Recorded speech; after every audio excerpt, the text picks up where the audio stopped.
السلام علیکم ورحمۃ اللہ وبرکاتہ۔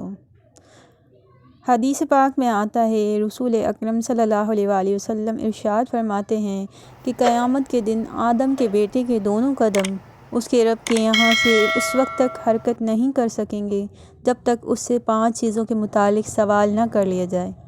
اس کی عمر کے متعلق کہ کس چیز میں اس کو ختم کیا، اس کی جوانی کے متعلق کہ کس میں اس کو بوسیدہ کیا، اس کے مال کے متعلق کہ کہاں سے کمایا اور کس چیز میں خرچ کیا، اور جو علم حاصل کیا اس پر کتنا عمل کیا۔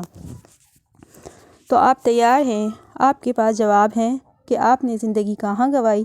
بچے سے جوان ہوئے اور جوان ہونے کے بعد شادی ہو گئی، پھر بس بچوں کو بڑا کرنے میں، ان کو کھلانے پلانے پڑھانے میں، اچھی تعلیم کی فکر میں، اسی میں لگے رہے، آگے کے لیے کچھ کیا یا نہیں کیا؟ کیونکہ یہ سوال نہیں ہوگا کہ دنیا میں کتنا خاک کما کر آئے یا نام بنا کر آئے۔ اس دن یہ چیزیں کوئی معنی نہیں رکھیں گی۔ اس دن سوال یہ نہیں ہوگا کہ دنیا میں کیا چھوڑ کے آئے ہو، اس دن تو سوال یہ ہوگا، بتاؤ کیا جوڑ کے آئے ہو، آج کے دن کے لیے کیا لائے ہو۔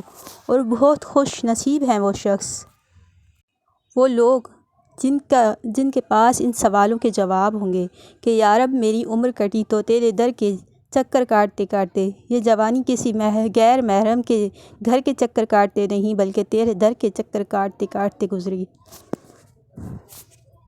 تو معزز ناظرین، اس حدیث میں سب سے پہلے زندگی کی قدر و قیمت اور اس کی اہمیت کو واضح کیا گیا ہے کہ زندگی کا ایک ایک لمحہ بہت قیمتی ہے، اسے اللہ کی نافرمانی میں ضائع نہ کیا جائے کیونکہ اس کا ہمیں حساب دینا ہوگا۔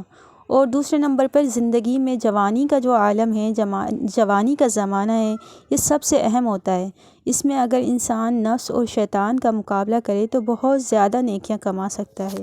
اور تیسرے نمبر پر علم کے متعلق بھی سوال کیا جائے گا کہ جو کچھ تم جانتے تھے اس پر کیا عمل کیا۔